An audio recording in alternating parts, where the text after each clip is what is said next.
Pues en la charla de hoy vamos a hablar de la influencia de los algoritmos, bien de inteligencia artificial o no, en nuestras decisiones diarias.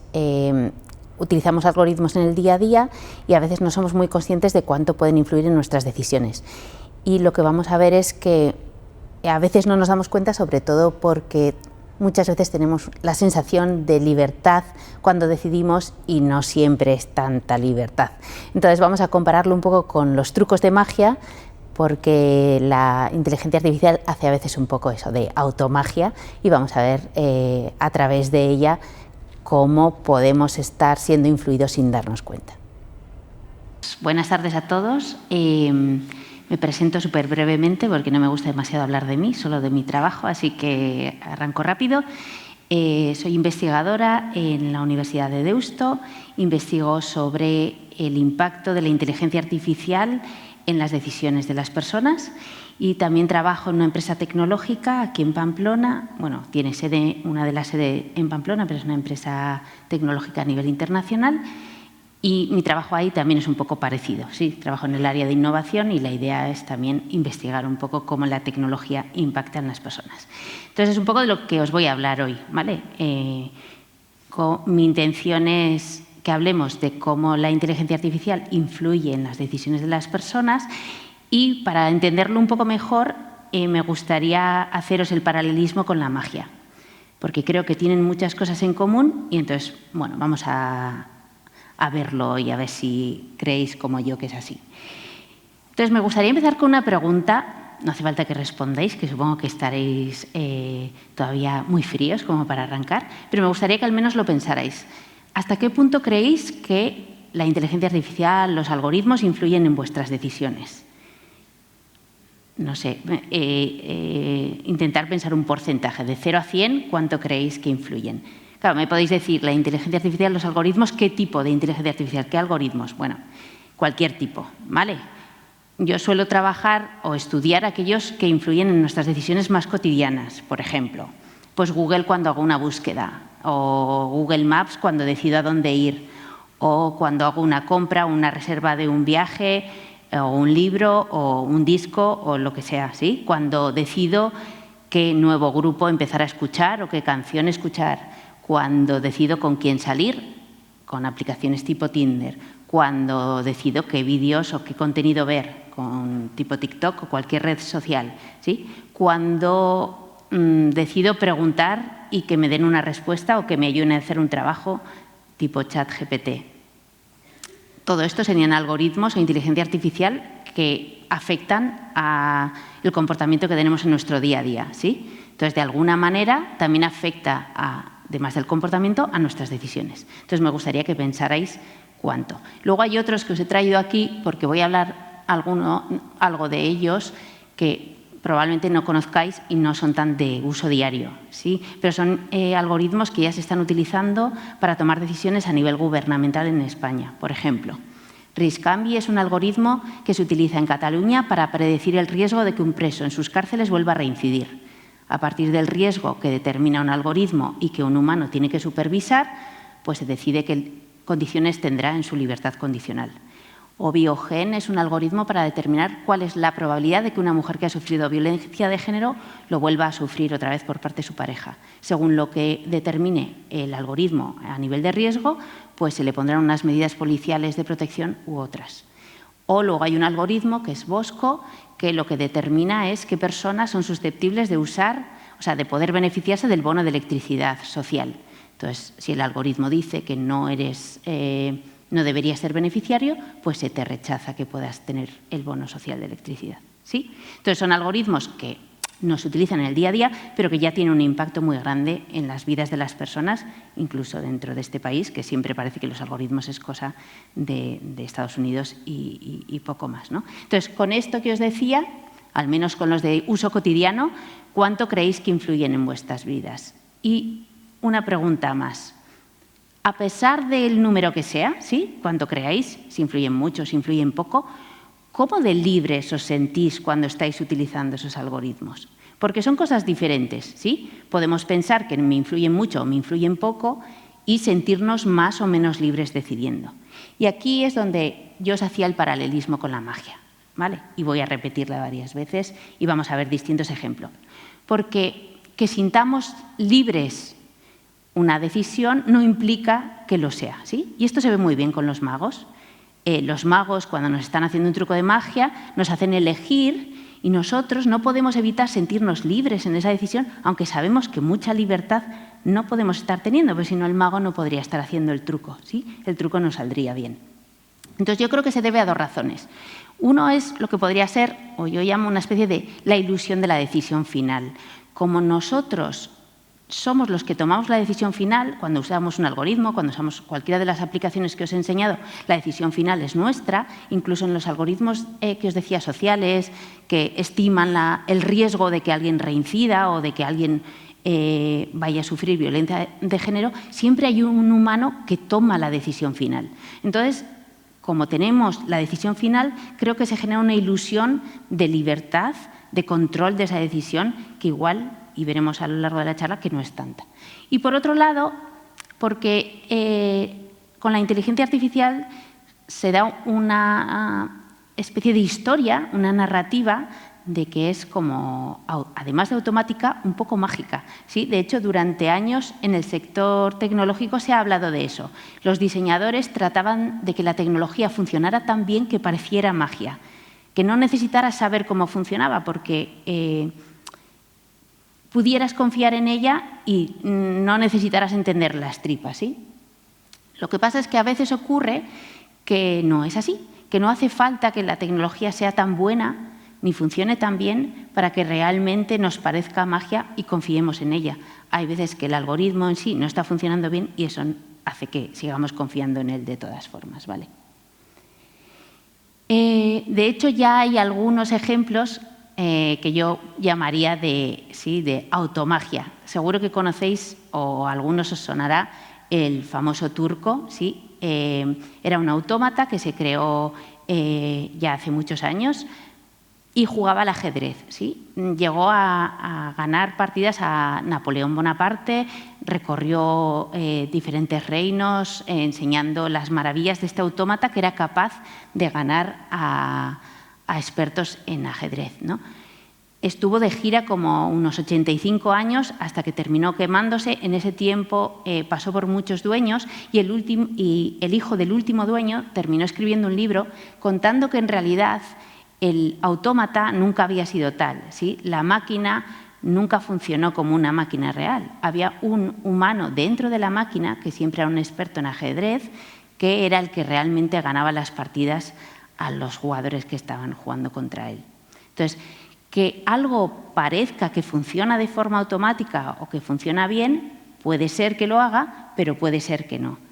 Siempre hay un poco aquí de magia, ¿no?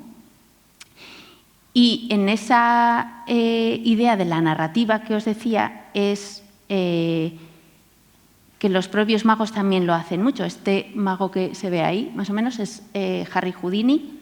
Harry Houdini estuvo muchos años combatiendo el espiritismo y toda aquella gente que decía que era capaz de conectar con los muertos, etcétera, videntes y demás. Pero antes de esa época, de hecho, él aprovechó sus conocimientos de magia para hacer sesiones y ganarse la vida un poco así. Y lo que venía a mostrar era como tú puedes hacer creer que algo está pasando que es tan grande como que hay un espíritu en esta sala y tú eres capaz de conectar con él y que ese espíritu está tocando una campana para hacer saber su presencia y en realidad, no sé si se ve bien, pero el truco lo está generando el propio mago que está tocando la campana con su pie, ¿sí? Entonces, a veces con la inteligencia artificial también pasa un poco eso, que le estamos creando una narrativa, un relato tan grande que nos imaginamos que puede hacer cosas increíbles que en nada va a superar a los humanos y entonces nos olvidamos a veces rascar y mirar hasta qué punto sí nos está ayudando y en qué pues no tanto, ¿sí? En qué casi es más un truco de magia. Entonces, hoy lo que os quería contaros son 3 estrategias que pueden generar la ilusión de decisión y la ilusión de magia, pero quizá pues, no lo son tanto, ¿vale? La primera de ellas es cuando se nos da a elegir algo, pero el menú de opciones es tan limitado que en realidad estamos eligiendo no todo lo libre que podríamos pensar. Sí. Por ejemplo, a ver si ve.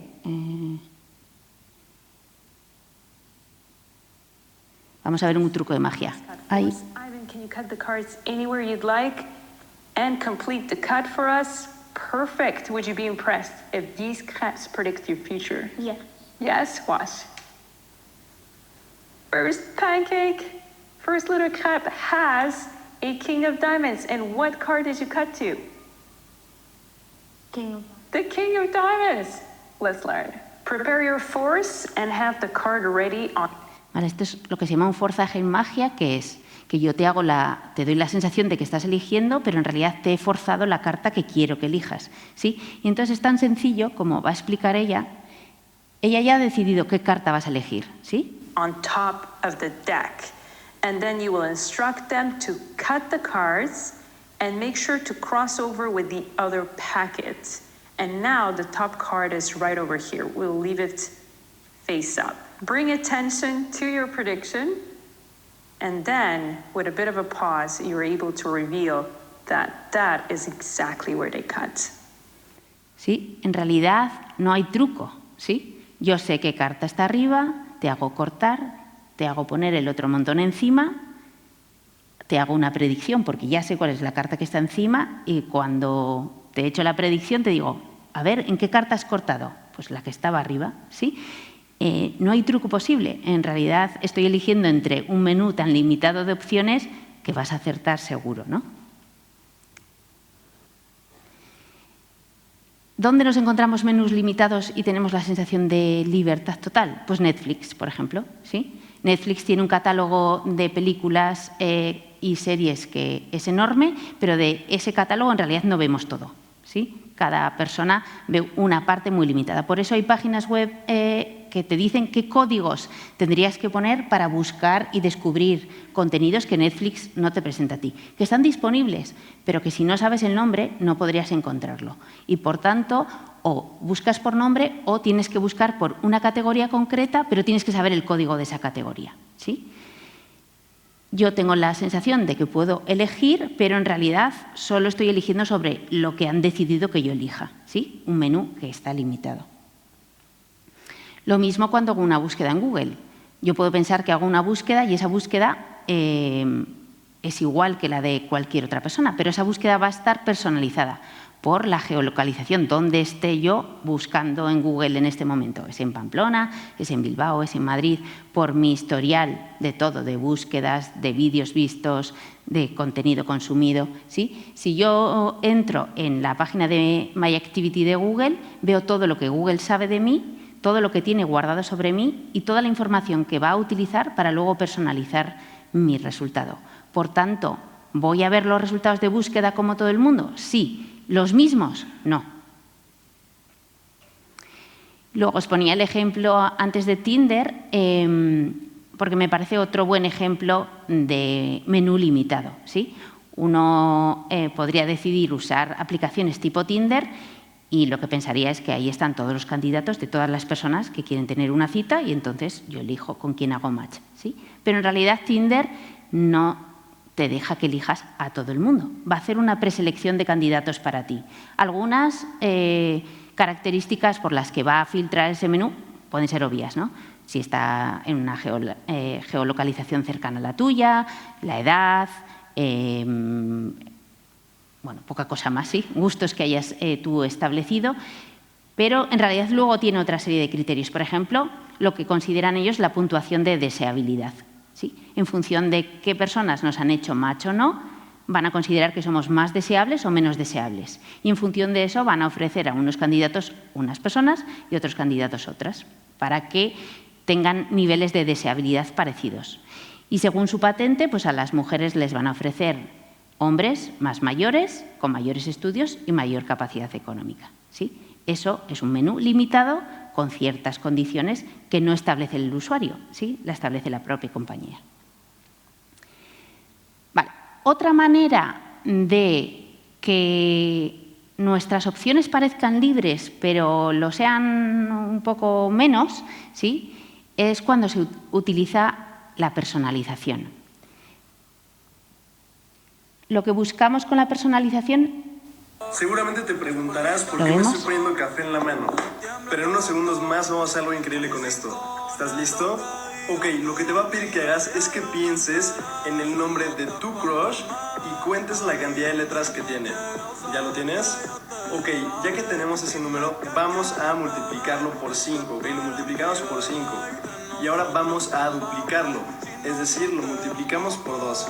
Y ya que lo multiplicamos por 5 y por 2, vamos a restarle 3, le restamos 3. ¿Ya lo tienes? Seguramente tienes un número de 2 dígitos. Lo que quiero que hagas es que pienses en el segundo dígito. Por ejemplo, si tu número es un 59, vas a pensar en el 9. ¿Listo? Ok, si logro adivinar el número que tienes en mente, debes prometerme que vas a darle like a este video y que vas a seguirme. ¿Trato? Acá estabas pensando en un 7. Vale. Da igual con qué nombre lo hagáis, siempre sale un 7, ¿sí? Es obvio, porque si no el truco no saldría, ¿vale?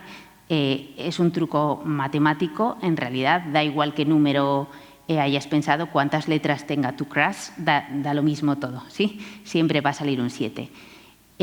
Pero ese truco de no simplemente piensa un número aleatorio o cuenta las sílabas de cualquier palabra, sino la de esa persona que te gusta, ya es una personalización que va a hacer que sintamos que la decisión o las opciones son para mí y, por tanto, me van a predisponer a que me sienta más involucrado en esa decisión y más libre, porque está siendo para mí, lo cual no tiene por qué. De hecho, perdonad, ¿cuántos vídeos diríais, he pasado muy rápido el que se haya fijado, pero ¿cuántos vídeos diríais que de vuestro timeline de TikTok son personalizados? Pensar cifra. De 100, de cada 100, ¿cuántos diríais que son para vosotros, por lo que consumís, por vuestro perfil, por lo que veis, por los hashtags, etcétera, etcétera? Vale, según los estudios, están entre 30 y 50 de los vídeos de cada 100. O sea, la mitad o menos. Pero no es la percepción que tenemos, ¿a que no? La percepción es que es mucho más alta. ¿Por qué? Bueno, porque nos gustan también cosas que también gustan a otros. Por tanto, a veces no son personalizados, sino que son tendencia y, por tanto, también nos gustan. Y TikTok, además, necesita jugar con esa variable porque es la manera de abrirnos a cosas que hasta el momento igual no nos gustaban, pero si hace que nos enganchemos a otros temas, pues es más fácil luego ofrecernos contenido. Entonces, ellos necesitan, de hecho, que no sea tan personalizado. Pero la sensación no es esa. Entonces, os quería contar un experimento que hicimos en el laboratorio de Deusto, usando la personalización para predisponer a los participantes a que les gustaran las cosas que teníamos para recomendarles, simulando que teníamos un algoritmo, y vimos a ver si esa recomendación pues, funcionaba o no y si nos ayudaba el que pareciera personalizado, ¿sí? Entonces, os voy a contar un experimento en el que trabajamos sobre algoritmos de recomendación en dos contextos, en el de la política y en el de las citas. Os explico muy brevemente el esquema del experimento. Como os decía, trabajamos dos contextos. Las personas tenían que decidir unas sobre políticos, sobre potenciales políticos en un país o sobre personas con las que podrían tener una cita, ¿sí?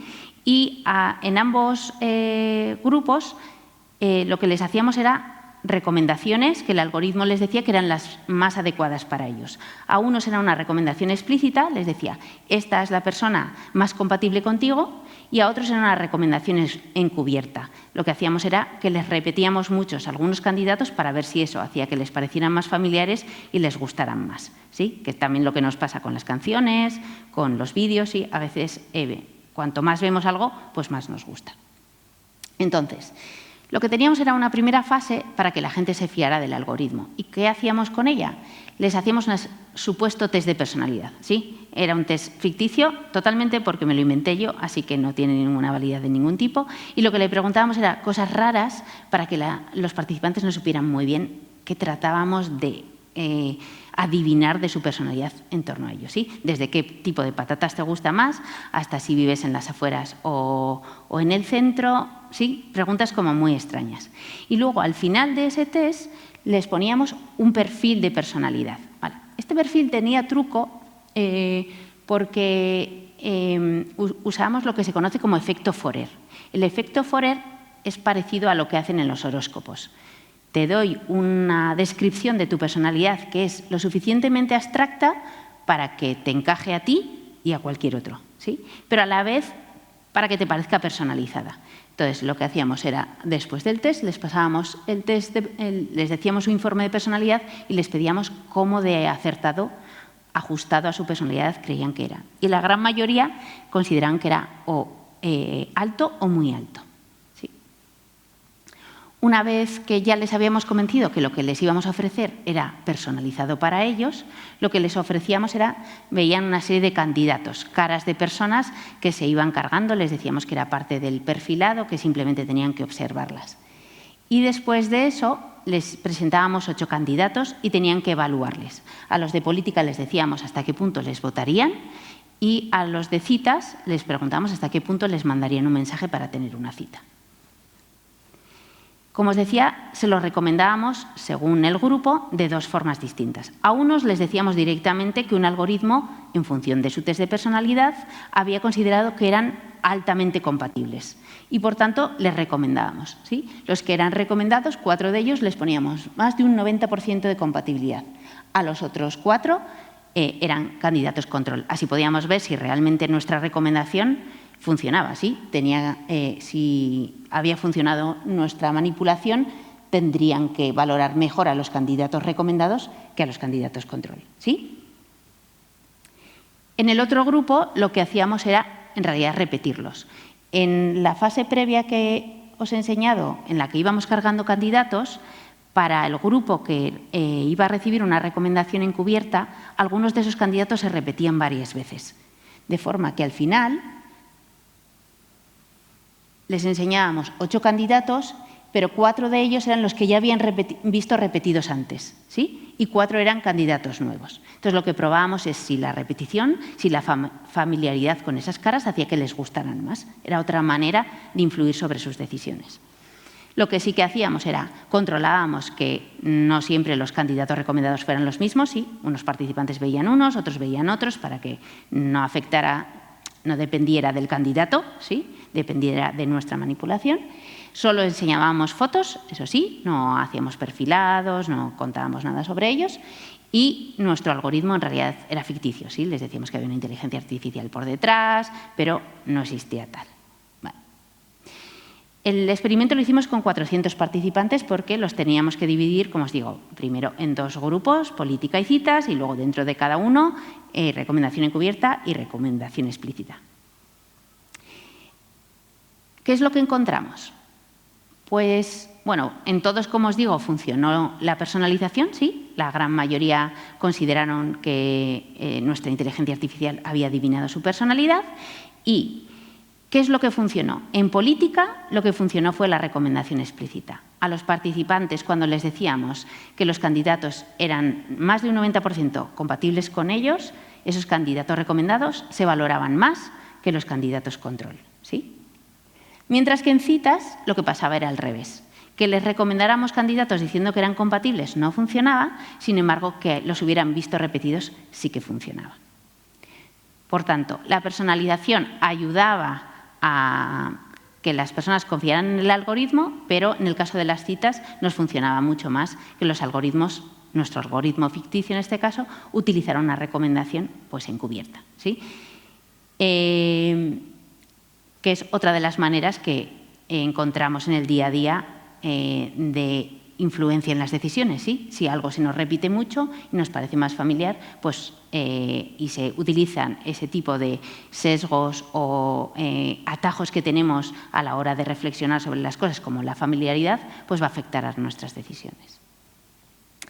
Vale. Y por último, el último truco que considero que hace que tengamos la sensación de elegir libremente, aunque luego no es tal, es cuando en realidad se nos plantea una decisión, pero esa decisión es placebo, ¿sí? En el día a día hay varias herramientas que utilizamos o dispositivos que usan esta opción de placebo. No sé si lo sabéis, pero, por ejemplo, los botones de los semáforos para detener el tráfico por parte de los peatones, hay varios estudios que lo que dicen es que, en realidad, la mayoría no funciona, ¿sí? Al menos no durante el día. Funcionan igual de noche, ¿sí? Entre las 12 y las 7 de la mañana, pero durante el día no, porque hacer que las personas puedan detener el tráfico pues, sería un problema, sobre todo en grandes ciudades como Nueva York, Londres, etc. Entonces, esos botones en realidad son placebo. ¿Para qué? Para que los pinchemos y tengamos la paciencia de esperar porque ya hemos dado la orden de que el tráfico se detenga. Eso no hace que sea real que se detenga, ¿sí? Como esto, en Estados Unidos un estudio demostró que la mayoría de ascensores, el botón de cerrar las puertas tampoco funciona, ¿sí? Nosotros le damos y al final se cierran, pero no porque le hayamos dado el botón, sino porque se tienen que cerrar, ¿vale? Pero es una manera de darnos sensación de control, de libertad de elección, aunque en realidad pues, no estemos eligiendo.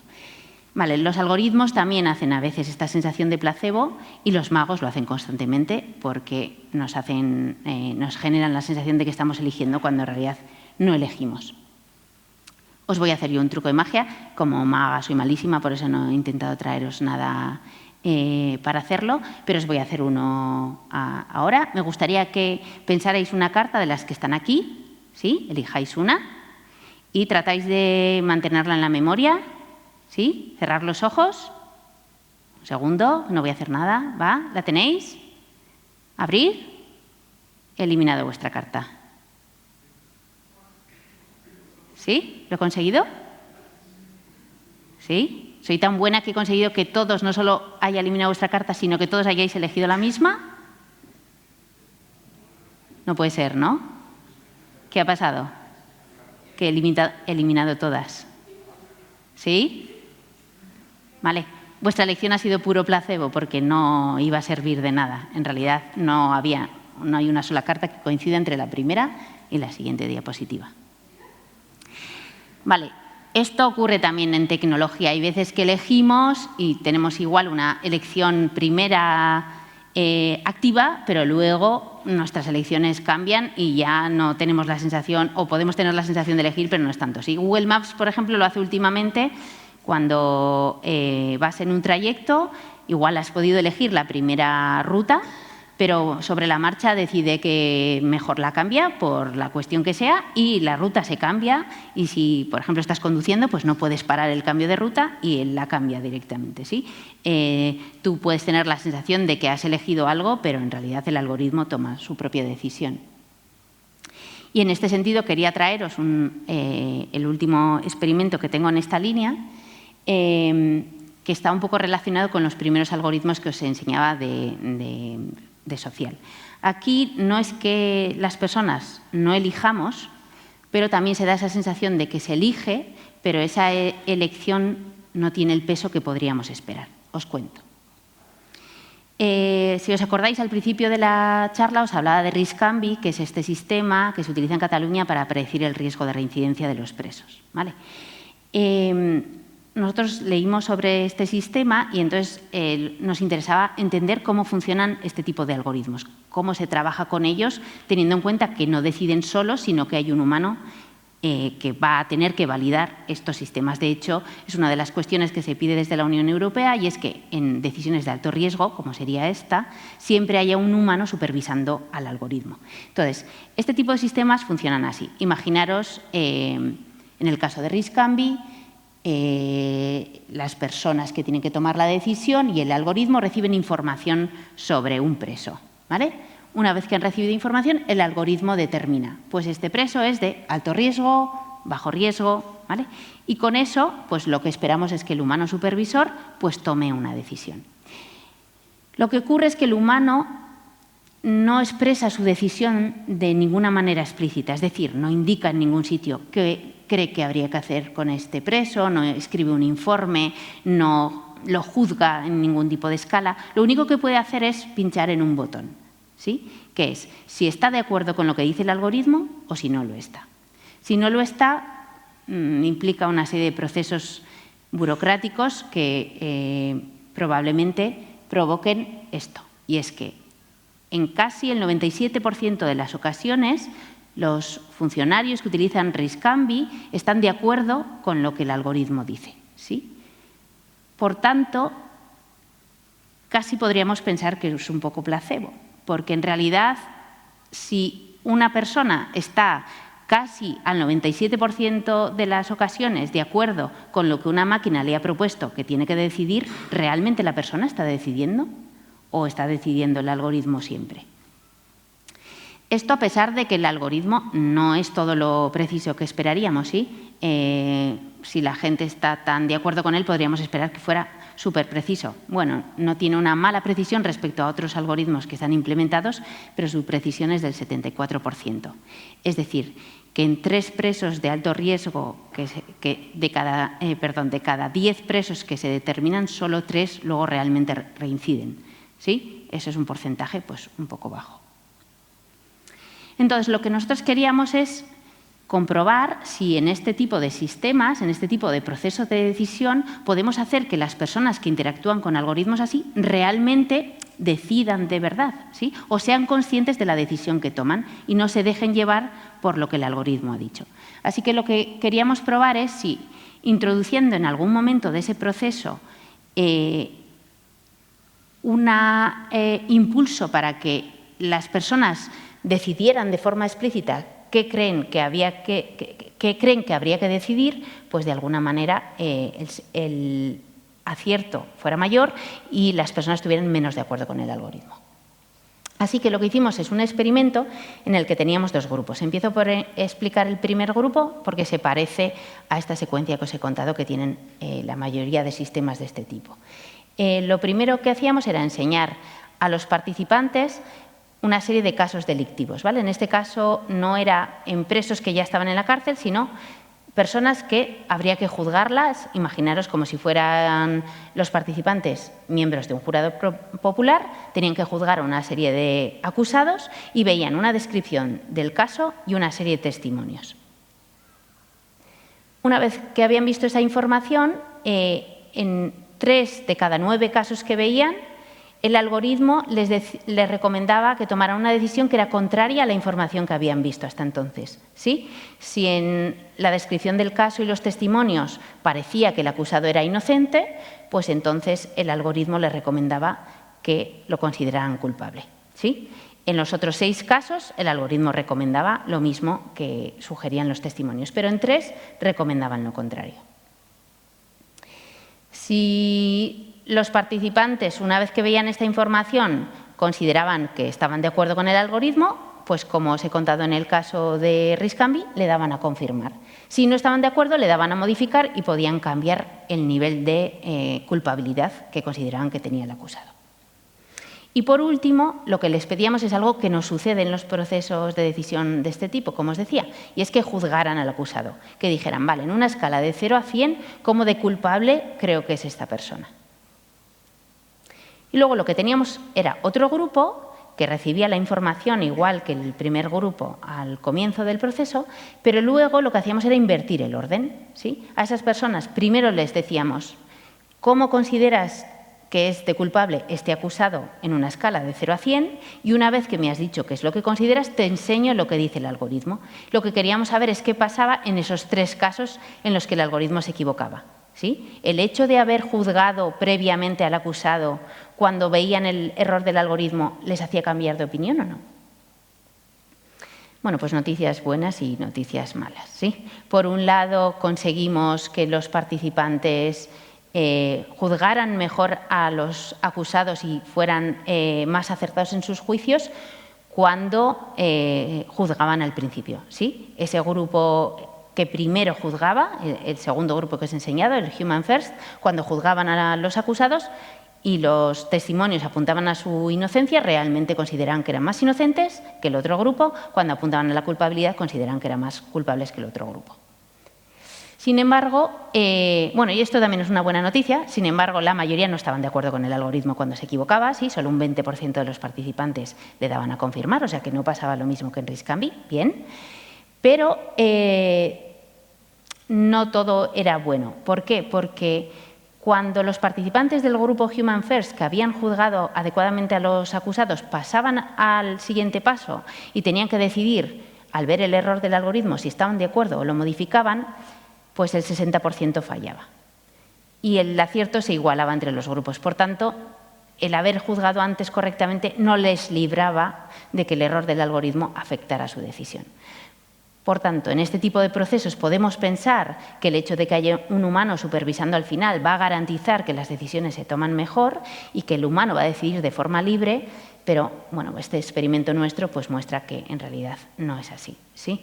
Y el hecho de poner un humano ahí puede ser un efecto placebo de que nos parece que estamos decidiendo, pero el humano realmente no está tomando decisiones.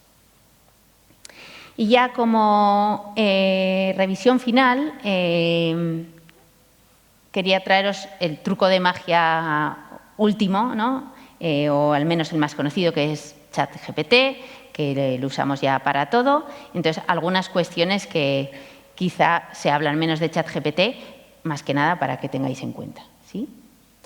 Bueno, las famosas alucinaciones, no sé si habéis oído hablar de ellas. A los errores de ChatGPT se les llaman alucinaciones. Es cuando el chat nos da una sensación de que nos está diciendo la verdad, pero no es así. Os he traído algún ejemplo. En lo que mejor se ha visto que ChatGPT no funciona bien es en cuentas aritméticas incluso básicas, ¿sí? Si le pregunto cuántas R's hay en la frase "el perro de San Roque no tiene rabo porque Ramón Rodríguez se lo ha robado", pues no es capaz de calcularlo, ¿vale? ¿Por qué? Y os he traído este ejemplo que es muy tonto, pero para que nos sirva para entenderlo cuando lo usamos para otras cosas, y es porque tendemos a pensar que la tecnología funciona exactamente en su manera de pensar como funcionamos los humanos, pero no es así, ¿sí? Chat lo que hace es predecir cuál es el texto más probable que debería escribirnos detrás de cada palabra que empieza a escribir. Pero ni siquiera detrás de cada palabra, sino detrás de lo que llama tokens, ¿sí? Depende de cómo de complejo es el algoritmo que está detrás de estos sistemas, pues tienen más cantidad de tokens o menos. Entonces, si veis cómo divide ChatGPT la frase, cuántas R's hay en la frase de "el perro", ¿sí? Veis que ni siquiera tiene en cuenta las palabras ni las letras, ¿sí? Tiene en cuenta a veces combinaciones de 2, de 3, de 4, y con eso va prediciendo cuál es el token más probable que tendría que ir después. Esto hace que a la hora de luego contar letras, pues se pueda armar un lío, ¿sí? Por lo mismo, cuando le preguntamos ciertas cosas, lo que nos va a contar es lo que considera que es más probable que tendría que ir después de este token, ¿sí? No lo que tiene que ser sí o sí como respuesta correcta.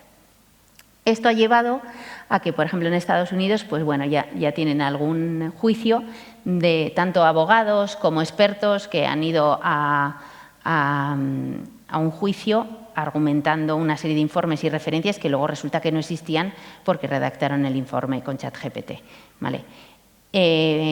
Esto hay que tener mucho cuidado, sí, sobre todo porque ahora podríamos pensar que está solucionado, ¿vale? Porque ahora Chat ya tiene la conexión a Internet y entonces puede hacer la comprobación y es más fiable que hace unos meses, por ejemplo, pero a veces no hace la conexión a Internet, ¿sí? Yo esta mañana le he preguntado, un compañero y yo publicamos un libro hace poquito, entonces le he preguntado de qué va el libro que hemos escrito, le he puesto el nombre y entonces me ha dicho que lo ha escrito un tal Xavier Sala, luego un tal Cristóbal Cobo, y cuando le he dicho, por Dios, búscame la fuente, ponme la fuente, y entonces dime, entonces ya sí me dijo, no, vale, perdona, es tu libro, ¿vale? Entonces, no siempre hace la conexión a Internet, ¿sí? No siempre consulta las fuentes.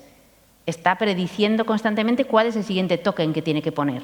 Entonces, si no está haciendo siempre la conexión, si no está siempre buscando, pues puede que nos parezca que da una respuesta coherente, y coherente va a ser, pero no tiene por qué ser real o cierta. Y luego, porque aunque tire de Internet, uno de los grandes problemas que vamos a tener a partir de ahora es que Internet se está llenando de datos sintéticos, que se llama, ¿sí? De información que no existe, ¿sí? No sé si conocéis el caso del pavo real bebé, ¿no? Bueno, pues lo que se encontró es que cuando buscabas en Google pavo real bebé, empezaban a aparecer un montón de imágenes que no son pavos reales bebés, sino que son imágenes generadas por IA de pavos bebés muy monos, pero que no existen en la realidad, ¿sí? Entonces, si veis ahí, todos los que están tachados son en realidad pavos generados. Los pavos no son así cuando son bebés, ¿sí? En realidad son bastante más feos. Los pocos que no están tachados son la realidad, ¿sí?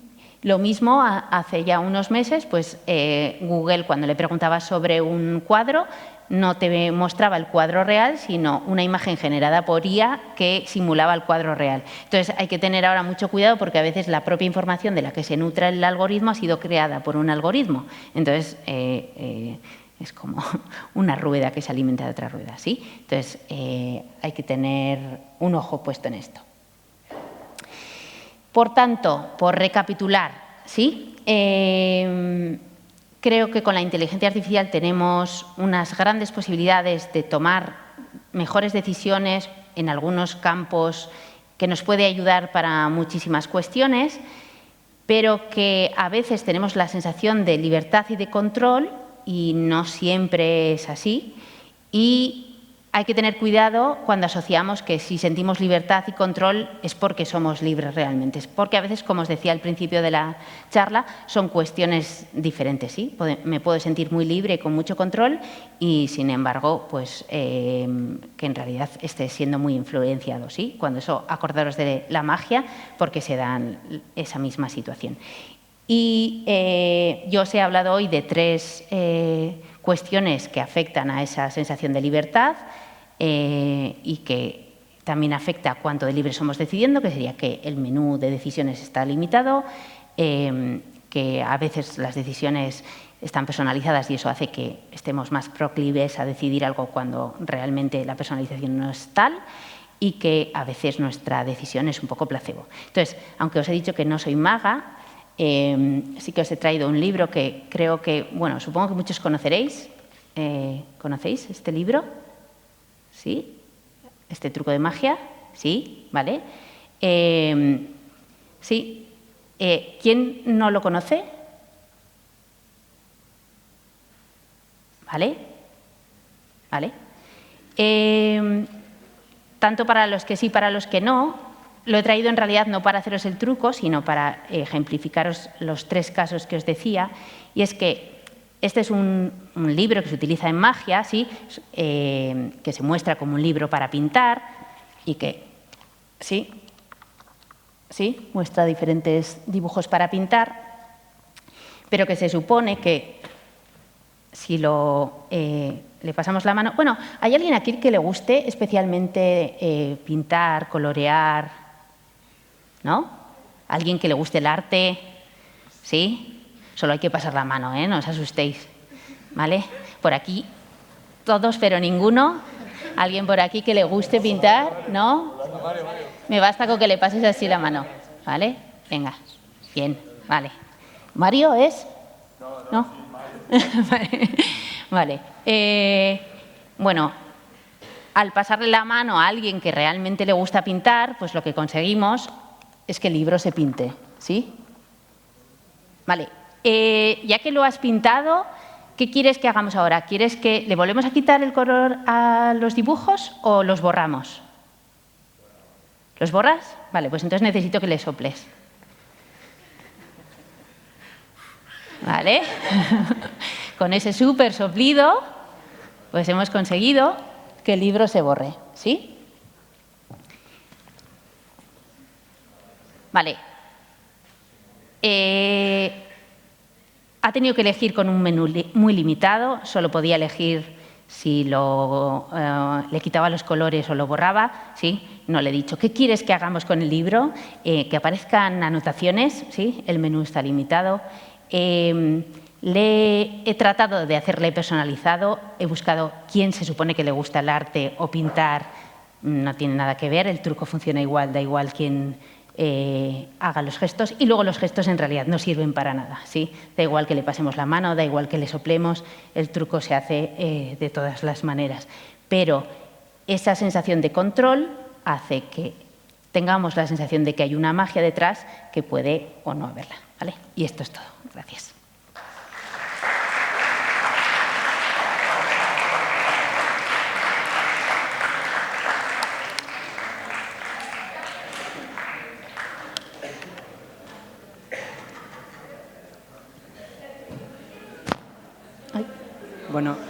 Gracias, Usuel.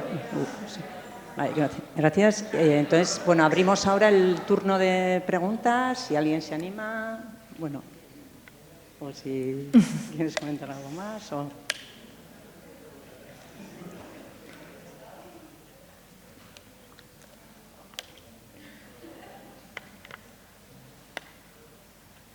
Duda, pregunta, comentario, no estoy de acuerdo en algo, no lo veo igual.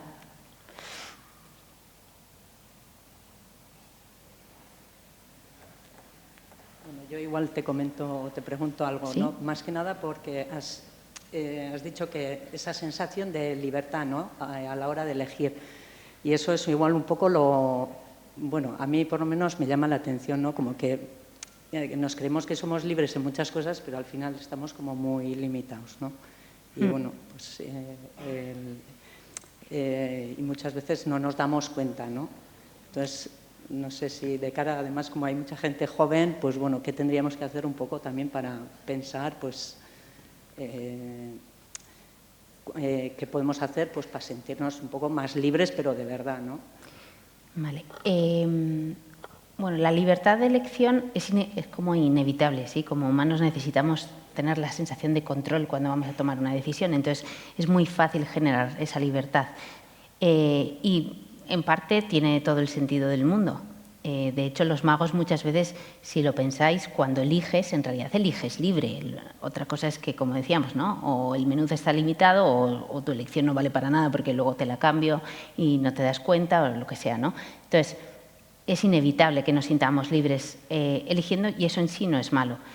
¿Cómo podemos estar un poco alerta ante eso? Yo creo que entendiendo cómo funcionan las cosas, ¿sí? Parte de mi interés en contaros hoy esto aquí es porque a veces no nos damos cuenta que, por ejemplo, cuando elegimos con un algoritmo, el menú está limitado, ¿sí? Si yo no sé que en realidad cuando entro a Netflix el catálogo no es completo, bueno, tampoco pasa nada, ¿sí? Pero es que como no lo sé, creo que estoy eligiendo sobre algo que no es exactamente real, ¿sí? Si yo voy a Tinder a escoger una pareja, bueno, pues está bien saber cuáles son las condiciones que tiene la aplicación para decidir a quién me presenta o a quién no me presenta. Porque yo luego puedo estar totalmente de acuerdo en usarlo, pero al menos sé en qué condiciones voy a decidir, ¿sí? Muchas veces lo que nos pasa es que no lo sabemos. Entonces, hasta que no lo sabemos, nuestra sensación de libertad es alta, pero no somos tan libres. Luego puede ser que nos sigamos sintiendo libres de decidir y perfecto, pero al menos sabemos sobre qué estamos decidiendo. Entonces yo creo que la clave en realidad es ir enterándonos y comprendiendo cómo funcionan todos estos sistemas, cuáles son las condiciones cuando los uso y a partir de ahí al menos tomaremos una decisión como más consciente.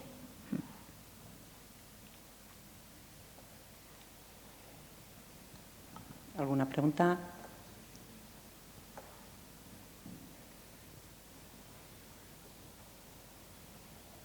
No me puedo creer que nadie quiera saber cómo funciona el truco de magia. Eso cuando apaguemos la cámara.